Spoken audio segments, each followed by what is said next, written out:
السلام علیکم ورحمۃ اللہ وبرکاتہ۔ ناظرین، استقبال ہے فکر و خبر اسٹوڈیو میں، میں رضوان احمد ندوی ملکی اور عالمی اہم اور خاص خبروں کے ساتھ۔ تو ناظرین، بڑھتے ہیں خبروں کی تفصیلات کی طرف۔ ماہر اقتصادیات امرتیہ سین نے ایک انٹرویو دیا ہے جو ان دنوں موضوع بحث بنا ہوا ہے۔ دراصل انٹرویو کے دوران ان سے پوچھا گیا تھا کہ کیا وہ اپنے حالیہ ریمارکس پر قائم ہیں کہ ہندوستانی حکومت دنیا کی سب سے خوفناک حکومتوں میں سے ایک ہے، جس کے جواب میں سین نے کہا کہ میرے خیال میں نریندر مودی حکومت سب سے زیادہ خوفناک ہے، جو اپنے ہی لوگوں کے ساتھ اس طرح کا ناروا سلوک کرتی ہے، جو انصاف کو نظر انداز کرتی ہے اور مختلف نسلوں کے لوگوں کے ساتھ اس طرح کا سلوک روا رکھے ہوئے۔ انہوں نے کہا کہ ہندوستان میں ہندوستانیوں کو نظر انداز کرنا ایک بڑی غلطی ہے اور ایک بڑی تباہی جس نے ملک کو ہلا کر رکھ دیا ہے۔ انہوں نے کہا کہ یہ ایک المیہ ہے کیونکہ موجودہ انتظامیہ شروع ہونے سے پہلے ہندوستان ایسا بالکل نہیں تھا۔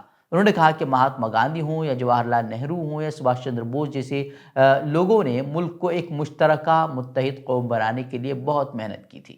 انہوں نے شہریت ترمیمی قانون پر بھی بات کی۔ انہوں نے کہا کہ شہریت ترمیمی قانون کے نفاذ سے ملک میں اقلیتوں کے کردار کو کم کیا جا سکتا ہے، جبکہ اکثریتی قوتوں کی حوصلہ افزائی ہوگی۔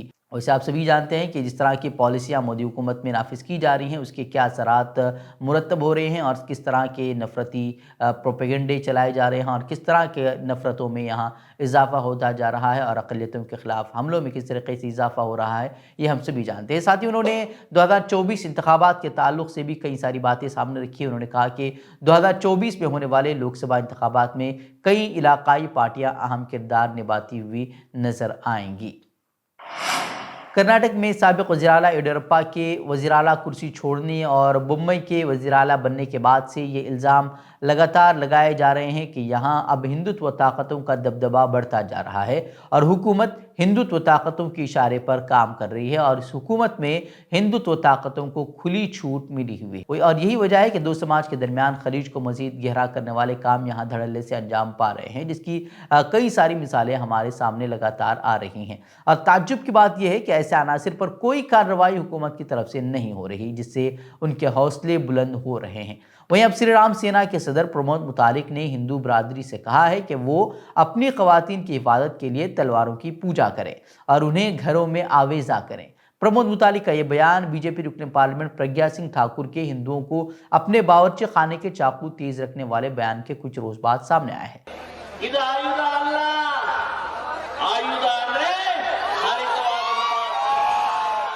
پرمود متعلق نے کہا کہ ایودھیا پوجا کے دوران تلواروں کی پوجا کرنا اوزاروں یا کتابوں سے بہتر ہے۔ یہ تہوار دسہرے سے ایک دن پہلے جنوبی ہندوستان میں منایا جاتا ہے اور اس تہوار میں لوگ عام طور پر اپنے پیشے سے منسلک اشیاء کی پوجا کرتے ہیں۔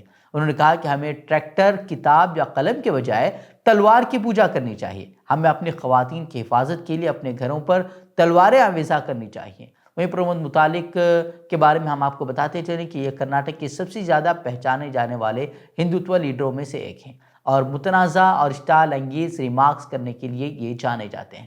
یاد رہے کہ بی جے پی کے رکن پارلیمنٹ پرگیا سنگھ ٹھاکر نے بھی 25 دسمبر کو کرناٹک کا دورہ کیا تھا، جس دوران انہوں نے ہندوؤں کو لو جہاد کے نام پر کچن کی چھریوں کو تیز رکھنے کی ان کو نصیحت کی تھی، جس کے بعد کافی ہنگامہ بھی ہوا تھا، حالانکہ اس کے باوجود ان پر کوئی کارروائی نہیں ہوئی ہے اور اب اس طرح کے بیانات لگاتار سامنے آ رہے ہیں، لیکن حکومت کے طرف سے کوئی ایسا اقدام نہیں کیا جا رہا کہ ایسے لوگوں کو سبق سکھایا جا سکے۔ کرناٹک کی بات کی جائے تو یہاں ہندو مسلم منافرت کے واقعات تیزی سے بڑھتے جا رہے ہیں اور اب بجرنگ دل کے کارکنان نے ہفتے کو منگلور شہر کے قریب کوور میں ایک مذہبی میلے میں مسلم تاجروں کے خلاف بائیکاٹ کا بینر لگایا ہے۔ یہ بینر شری مہالنگیشور مندر کے احاطے پر لگایا گیا ہے، جو کہ محکمہ مذہبی اوقاف کے تحت آتا ہے۔ مذہبی میلہ دراصل 14 سے 18 جنوری تک جاری رہے گا اور مقامی لوگوں کی مانیں تو اس سے پہلے زیادہ تر اسٹال جو ہے وہ مسلمانوں نے ہی وہاں لگوائے تھے۔ وہیں اس بار اسٹالوں کے لیے ٹھیکے مختص کرنے کا انتظام بجرنگ دل کے کارکنوں کو دیا گیا ہے اور بجرنگ دل کے کارکنوں کا کہنا ہے کہ بائیکاٹ کا فیصلہ مندر کی انتظامیہ کمیٹی کی میٹنگ میں لیا گیا ہے۔ بینر میں کہا گیا ہے کہ تجارت کرنے کا موقع صرف ان ہندو تاجروں کو دیا جائے گا جو کہ ہندو مذہب اور روایات میں یقین رکھتے ہیں۔ وہیں مزید اس میں کہا گیا ہے کہ کسی کے لیے کوئی گنجائش نہیں ہے کہ جو یہ مانتا ہے کہ بت کی پوجا کرنا حرام ہے وہ یہاں آ کر اپنا کاروبار کرے۔ بتا دیں کہ اس حلقے کی نمائندگی B J P M L A Bharat Shetty کرتے ہیں۔ اتر پردیش کے مراد آباد کے رہائشی ایک مسلم کاروباری کے ساتھ موب لنچنگ کی واردات انجام دی گئی ہے اور اس کی ویڈیو لگاتار اب وائرل ہو رہی ہے۔ بتایا جا رہا ہے کہ مراد آباد آتے وقت پدماوت ایکسپریس ٹرین میں کچھ شرپسندوں نے کاروباری کے ساتھ لنچنگ کی واردات کو انجام دیا۔ اس واقعے کی ویڈیو سوشل میڈیا پر وائرل ہو گئی، جس کے بعد ریلوے پولیس نے 2 ملزمان کو بریلی اسٹیشن سے گرفتار کیا ہے۔ متاثرہ کاروباری کا تعلق مراد آباد سے ہے، جن کا نام عاصم بتایا جا رہا ہے۔ وہیں عاصم نے بتایا کہ حملہ آوروں نے انہیں پہلے جے شری رام کا نعرہ لگانے کو کہا، اور جب انہوں نے جے شری رام کا نعرہ لگانے سے انکار کر دیا تو پھر ان کے کپڑے اتار دیے گئے اور بیلٹ سے انہیں بری طرح مارا پیٹا گیا اور انہیں اس حد تک زد و کوب کیا گیا کہ وہ اس کے بعد بے ہوش بھی ہو گئے۔ پیچھے سے بولا ارے چور ہے، چور ملا چور ہے، ملا چور کے ہوتے ہیں۔ تو ایک دم جب انہوں نے پیچھے والے نے کہا تو ایک دم سب نے مارنا چالو کر دیا۔ مارتے مارتے اتنا مارا ایک دم میری داڑھی پڑ کے ہیجی اور کہے یہ بلے سب ایسے ہی ہوتے ہیں، اور ان سے کہو جے شری رام کے نعرے لگا۔ میں نے منع کر دیا، میں نے لگاؤں گا، تو انہوں نے مجھے لٹال دیا اور میرے کپڑے اتار دیے اور مجھے لٹال دیا۔ لٹالنے کے بعد اتنا مارا صاحب، بہت زیادہ مارا، میں بالکل اتمرا ہو گیا، مجھے نہیں پتا کیا ہوں کہاں نہیں۔ انڈین ریسرچ اسپیس آرگنائزیشن یعنی کہ اسرو کی طرف سے یہ اطلاع جاری کیے جانے کے بعد کہ اتراکھنڈ میں جوشی مٹھ صرف 12 دنوں میں 5.4 سینٹی میٹر دھنس گیا ہے، حکومت نے اب اس سلسلے میں معلومات کو چھپانے کا اعلان کیا ہے۔ نیشنل ڈیزاسٹر مینجمنٹ اتھارٹی یعنی کہ NDMA، جو کہ مرکزی حکومت کے ماتحت کام کرتی ہے، اس نے تمام سرکاری اداروں کو ایک سرکولر جاری کیا ہے کہ وہ میڈیا کے ساتھ کسی بھی معلومات کو شیئر نہ کریں۔ یہ بھی کہا گیا ہے کہ جوشی مٹھ سے متعلق کوئی بھی معلومات سوشل میڈیا پر بھی جاری نہ کی جائیں۔ سرکولر میں کہا گیا ہے کہ مختلف تنظیموں کے اندازوں اور قیاس آرائیوں سے ابہام پیدا ہو رہا ہے۔ سرکولر میں کہا گیا ہے کہ جوشی مٹھ میں زمین کے دھسنے کی صورتحال کا جائزہ لینے کے لیے ماہرین کا ایک گروپ تشکیل دیا گیا ہے۔ ایسی صورتحال میں NDM اسرو سمیت تمام اداروں سے اپیل کرتا ہے کہ وہ اس سلسلے میں سوشل میڈیا یا دیگر پر کوئی معلومات نہ دیں۔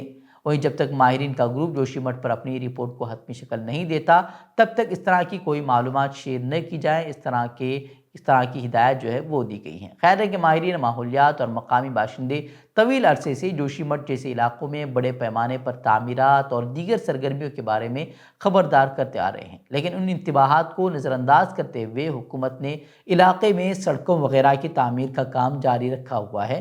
وہیں اسی دوران کئی ہوٹل وغیرہ اور دوسری کثیر المنظرہ عمارتیں بھی وہاں وجود میں آ چکے ہیں، اور یہی وجہ ہے کہ وہاں زمین کے دھسنے کے واقعات میں اضافہ ہوتا جا رہا ہے۔ جموں کشمیر، ہماچل پردیش، اتراکھنڈ میں شدید برف باری جاری ہے، جس کا اثر دہلی NCR پر بھی پڑ رہا ہے۔ دہلی میں درجہ حرارت میں 2-3 ڈگری کی گراوٹ درج کی گئی ہے۔ اس کے ساتھ ہی دہلی سمیت پورے شمالی ہندوستان میں شدید سردی کا دور شروع ہو گیا ہے۔ IMD محکمہ موسمیات نے اس پر اہم الرٹ بھی جاری کیا ہے۔ محکمہ موسمیات نے پیش گوئی کی ہے کہ آج کا کم سے کم درجہ حرارت 7 ڈگری سیلسیس رہنے والا ہے، جبکہ زیادہ سے زیادہ درجہ حرارت 17 ڈگری سیلسیس تک پہنچ سکتا ہے۔ وہیں تمل ناڈو کے گورنر RN روی سے متعلق متنازع بیان دینے والے DMK کے لیڈر شیواجی کرشن مورتی کو پارٹی نے معطل کرنے کا اعلان کیا ہے۔ DMK نے ہفتے کے روز کہا کہ گورنر کے سلسلے میں شیواجی کرشن مورتی کے تبصرے کے پیش نظر انہیں عارضی طور پر پارٹی سے معطل کیا گیا ہے۔ شیواجی کرشن مورتی کے خلاف پولیس تھانے میں بھی شکایت درج کی گئی ہیں۔ واضح ہے کہ شیواجی کرشن مورتی نے اپنے بیان میں کہا تھا کہ اگر گورنر اسمبلی میں اپنی تقریر میں امبیڈکر کا نام لینے سے انکار کرتے ہیں تو کیا مجھے ان پر حملہ کرنے کا حق نہیں ہے؟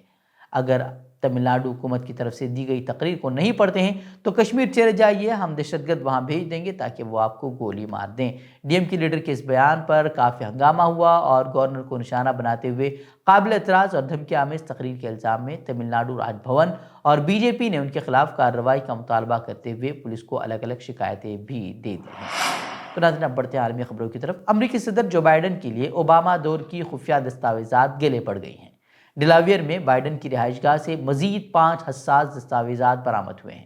وائٹ ہاؤس نے کہا کہ بائیڈن کی رہائش گاہ سے خفیہ مواد کے 5 اضافی صفحات مل گئے ہیں اور اس کیس کی تحقیقات کے لیے ایک خصوصی وکیل بھی اسی دن مقرر کیا گیا ہے۔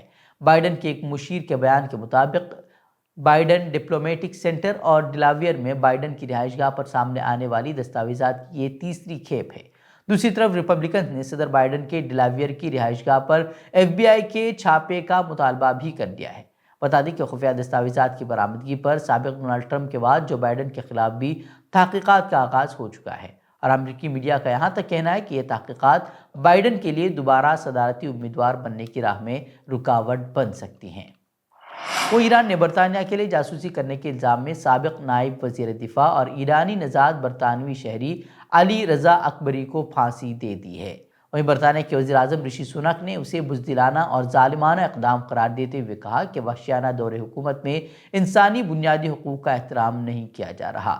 رپورٹ میں الزام لگایا گیا ہے کہ علی رضا اکبری نے جاسوسی کر کے 18,05,000 یورو، 2,65,000 پاؤنڈ اور $50,000 وصول کیے تھے۔ انہیں 2019 میں گرفتار کیا گیا تھا۔ رپورٹ کے مطابق بی بی سی فارسی کی جانب سے علی رضا اکبری کی مبینہ آڈیو ریکارڈنگ نشر کی گئی، جس میں انہوں نے کہا تھا کہ انہوں نے شدید تشدد کے بعد ان جرائم کا اعتراف کیا ہے جو انہوں نے نہیں کیا۔